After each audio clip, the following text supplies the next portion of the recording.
Sabah everybody and welcome back to the channel. Today we're going to take a look at the SJ7 Star. It's a 4K action camera from SJcam. I want to say thank you very much for allowing me to check it out. But before we go too far, one of the things that I really get frustrated with, especially with a lot of those action cameras on the market today, is that whenever you put a waterproof case on it and you go in the water, you lose all touch sensitivity on your camera. Well, SJ7 Star has an accessory that comes in the box. This is if you buy this right out of the box, that will not only give you the ability to use that touch screen, but even underwater. This is TK. Let's check it out.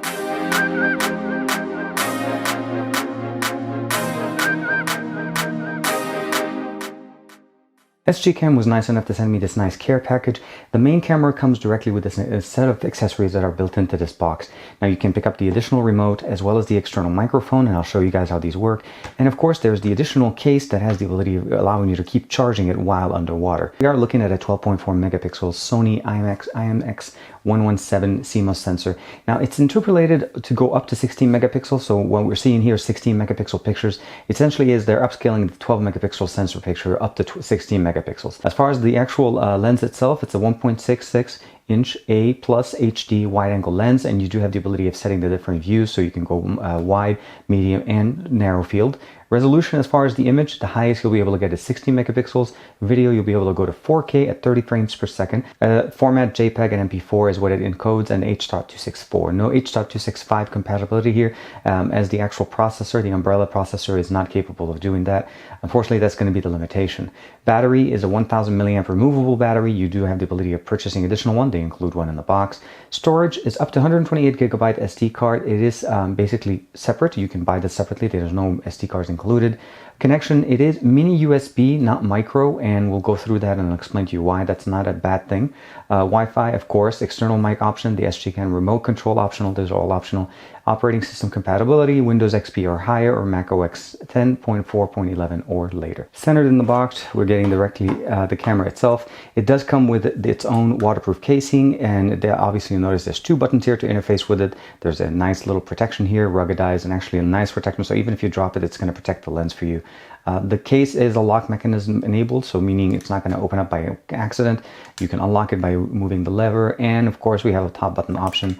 The case is waterproof. This is the one that's rated to be up to 30 meters within water. So this is the ruggedized version of the waterproof casing, a water-resistant case. And I'll say that because there's an additional back cover here that's going to give us the ability to be able to use the touchscreen even if we're underwater. Taking the camera out, let's just go through real quick with a nice little tour. We have a speaker that's built at the top. We have a power button. Actually, this is a shutter release button on the top right here. Nothing on the right side. On the bottom, we just have a compartment for the 1000 milliamp battery. On the left side, which essentially is the left side of the camera, we have the micro USB connection, HDMI out, micro HDMI, and an SD card slot. We have one option here for a microphone, a power button, and a settings option, and of course dual LED for indication for power as well as recording. SJ7 Star, SJcam is the name here, and that's pretty much it. We do have a couple of the microphone positioning is right there. That's for the built-in audio recommendation. And there's an additional port here. I assume that's, again, an additional microphone. So two sets of microphones. Powering on, let's take out this cover. You'll notice this is straight off. Boot up is extremely fast. By the time you heard the actual chime, it was ready to go. We have an instruction manual, a couple of stickers. We have an enclosure to be able to mount it using the additional options. These are GoPro compatible options to, let's say, a tripod, a selfie stick, or anything like that. I wanted to show you guys real quick this back cover. This is something that most cases or most manufacturers, whenever they provide you with a waterproof case, you lose the touch sensitivity. Now, this is not intended to be for deep dive water. Basically, it's not that resistant, but if as far as shallow depth, let's say in a pool or something like that, you'll be able to use it. And the reason why I wanted to show you guys, once it's mounted on the back, you have the ability of using the touchscreen. It's very thin, but the main benefit here is that you have the ability of using the touchscreen, and it does have a gasket around it to be able to rest very comfortably on the actual camera. And again, as I mentioned, you could just basically use it, set it up, and then you're pretty much set. We have a lot of different options. We do have a chamois for cleanup, mounting with 3M tape at the bottom, more GoPro accessories with options to be able to mount directly to, say, a tripod, any other options. And then we do also get a bike mount, which is really nice. We do get the micro USB charging cables as well as a camera hood. This is just a silicone camera hood. The interface is very simple. The touchscreen is really responsive. Swiping from the top gives us quick access to the Wi-Fi. Turning on in the remote control using the video gallery or the image gallery, and then swiping from the right and left changes between video, and camera format. Touching it once takes you directly into the settings menu, and you can go in there and start looking at the different options. Highest resolution as far as video we're going to go is 4K at 30 frames per second, a 16:9 aspect ratio. We have 25 frames per second, 2.7K, 2.5K, 1440p. 1080p gets some dice options, which gets us the ability to do some of the slow motion options. 120 frames per second is the highest one, and it goes down all the way to 30 frames per second. But the 720p really is where it shines. It goes up to 240 frames per second for a really, really good slow motion and nice frame rate that we're getting there. Really nice as far as the image sensor, and the Sony sensor generates really, really good photos and videos. We're going to go in real quick and go back into the main settings. Video quality, I kept it as super fine. First, field of view, right now is set to wide, can go medium and narrow even in 4K. Slow motion, unfortunately, there is not supported at 4K, as the lowest resolution or the lowest frame rate is 25, more cinematic, but nothing really slow motion. Gyro sensor is also disabled unless you're in 1080p and I think 1440p. Detection is set to automatic. Dual files if you want to be able to save them in RAW and regular. Video stamp as well as time-lapse video, those are the options. Time-lapse can go as far as 60 seconds. And then you can just keep going. Loop recording can go up to 5 minutes, and then you can set by default to 3. Card DVR, this is if you want to put it on. I turned it off, I didn't really need it. Microphone on the volume microphone on this, which we'll be able to use with the external microphone, is set to about 80%, if I'm not mistaken. Yep, and you can go as high as 100%. Sharpness, you can go in between normal, strong, and soft. And last but not least, EV value, ISO, metering, all of those things you'll be able to set up and change yourself. Quick capture is turned on. You have delay. Basically, first person view is turned off. You can turn that on if you'd like. TV mode is set to be as NTSC, as I'm in the US, but you can turn that into PAL. Light frequency, auto shutdown, screen off. Go back here. Status LED, Wi-Fi LED, beep option, date and time. A lot of nice options, customizations you can do. A lot of them also can be done from the app. Wi-Fi configuration as well as SSID and password options are in here. Formatting the SD card, default settings, and the firmware or the latest firmware that's on this is version 1.15, and that's the latest one that came out of the box. Going back here, swiping to the left gives us access to the camera. And again, I want to show you guys the maximum what we get here. So as you notice here, it says 16 megapixel, that's 4608 by 3456 at a 4:3 aspect ratio. This is really upscaled from the 12.4 megapixel sensor that we have here. So just be aware as far as sharpness, you are getting an upscaled image up to 16 megapixels. And then we can go down to 8.3 megapixels, the first 16:9 aspect ratio. So if you're looking at 16:9, you're going to be limited there. But again, it's 3840 by 2160. So it's almost 4K as far as the resolution. And you can go down all the way to 3 megapixels. Settings as far as quality, photo quality, you have superfine, same options as we had before. Long exposure is optional here, so you can go as 1 second, 10 second, all the way to 60 seconds. Photo stamp, you can turn some of those date and time. I have that on right now.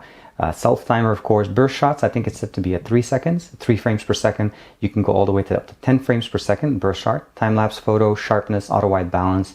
EV, ISO, metering, all of those nice options. Download and install the application itself. It's called SJcam. You can turn on and connect via Wi-Fi. So you have noticed the LED is the power LED here, and then you'll be able to touch it once, and then you have the option of logging in directly into the camera, or here is where you would be able to check for firmware options.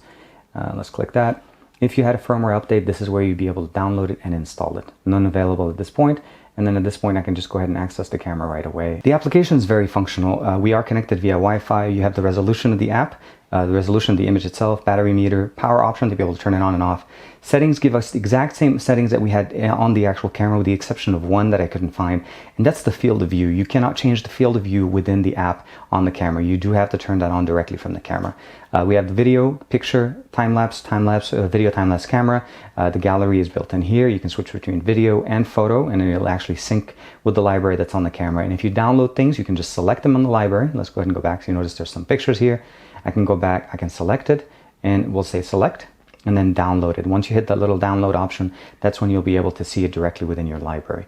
Initiating the picture is very simple. Settings, again, as I mentioned, you can change the different resolution here, and in the gallery. Very easy, very quick, You can go to a landscape view, you get a much better view angle, and then you just have a much better representation of it. You'll notice right there, there is a slight delay in the transfer, even though we're right next to each other, but overall it's pretty good. Going through some of the accessories that you are able to get for this camera, and we're going to start using some of this accessory to generate a real quick sample video for you guys, of course some images. We do have the remote. The remote itself is very functional. It's a wristband watch style remote. The remote is very nice. It has the same construction with the metal band around as the camera. The camera itself has a very nice touch, and this really just mimics it. We have Wi-Fi turned on and off, so you can turn it on directly from the actual app. It's connecting via Bluetooth, so the interface will actually be able to keep connected even if you turn off Wi-Fi. Power to shut down the camera. Unfortunately, this is not power to turn it on. Switching between video and picture, and here to be able to start a video, here to be able to take a picture. Very nice, and then it fits directly into this casing, and you can set it up in whatever orientation you want since it's a square, but it's very nice, and it just fits on your wrist as a nice watch. And you can use this definitely if you're walking around, and you'll be able to set up the camera in a certain distance and be able to initiate video to be able to start your pictures. Pairing it directly into your camera is very simple. From the main interface, sorry, I shut it off already. From the main interface, you just swipe down from the top, click the remote as I showed you guys with the hands on, and then on the actual remote itself, press and hold the video and camera for 3 seconds, and they'll start blinking. And once you have that, you'll be able to pair it, and then they're paired together. And then if you want to repair it again with another device, let's say you get another remote or something else, a selfie stick, same option, turns it on. The next thing I wanted to talk to you guys about is the second case that they provided us. This is a different case that's really meant for shallow water, basically shallow water video production, and also gives you the ability not only to keep the actual camera charged, because we do have the ability here. I'll show you guys real quick. This includes the ability to be able to touch the touch display. This is the same backing that I showed you guys with the other case. It's a separate case that you can buy separately. So what you would do here is you would insert the micro USB connection, twist it on till you get that nice fit. There is a gasket option here, so this is a very nice tight fit right there. We'll be able to connect it directly into the camera. You notice right there, and then just pull the cable itself till the camera can fit directly inside. So you can have to insert it, and it'll fit perfectly inside. Close it. And now you have an option to be able to not only use this, but also be able to directly charge it as you're keeping the camera on. So you're not going to lose any power source. But again, you're limited by the distance of the micro USB cable. So you can only go about 3 feet down in the water to be able to keep continuously not only shooting video, but you'll also be able to still touch the screen and use it. Very nice, very functional. I think no other camera provider actually provides things like that. The microphone. External audio on any device, specifically action camera, is always rare as far as an option. We don't see it on many things. Now, I want to mention obviously that the Yi-Action 4K camera does actually support external microphones. Both options provided are by micro USB, and you do have to buy the proprietary one. This one is an additional accessory that you can buy, and it does actually change the experience entirely. Here's a quick sample of the 4K 30 frames per second resolution. Unfortunately, this is downscaled to 1080p 60, as that's the format of my video. I am using my phone to be able to basically monitor the shot just to make sure that I'm in the right framing. But again, you can definitely use the remote watch to be able to trigger it and turn it on. LEDs are on. We're using the built-in microphones. I went ahead and switched over to the external audio with the microphone that they provide as an accessory. As you notice, the sound becomes a lot clearer, more personal. There's no more distortion. Obviously, my hands are shaking. I do apologize. This is handheld. It would look definitely a lot better if I had it mounted to a tripod. But just wanted to show you guys real quick how nice the actual audio changes, especially if you're using external audio. And of course, the camera sensor itself at 4K 30 frames per second, very, very nice. You have the ability of going down to 1080p to get 120 frames per second, 720p to go to 240 frames per second for that really good slow motion. Overall impressions of the camera itself, it's very nice. I like the build quality. I like the fact that it has that nice premium build quality on it. We have a really good sensor, a really good SoC that's built into this. It supports up to 128 gigabyte SD card. The quality of the picture, even at 4K, looks pretty good. You can download the pictures directly either on an iOS or an Android device. Very nice compatibility, and also very nice flexibility in the sense of how you can use it. They include all the different accessories that you'll need out of the box, the main box itself for the main unit when you buy it, directly to be able to start using it, and you can use it underwater with touchscreen. So that's one thing that you can't get with any other camera provider. The external audio that as an option here does make it much better as far as audio quality, especially if you're outdoors. It does have that little muffle on it, so that it helps a little bit with wind protection. Overall, very nice. It looks pretty good. I am going to be putting together a video showcasing some of the main benefits as far as video performance here. And of course, if you guys like, let me know in the comments below if you'd like to see a comparison between this one and the Yi Action camera that I have. Since this is a 4K 30, it's really comparable to the Yi Action 4K, the one from last year, not the 4K Plus, mostly because of the performance of what we get. 4K 30 is the maximum. So I can definitely do a video for you guys. Just again, let me know in the comments below. Thank you to SJcam for allowing me to check out this camera. Again, link in the description below if you guys would like to check it out off of Amazon. Let me know what you guys think in the comments below, what you would like me to showcase as far as the video quality when we do go into that, so that way I can start prepping for that for you guys. Like and subscribe as usual. Let me know what you think in the comments below, and I'll see you guys in the next video.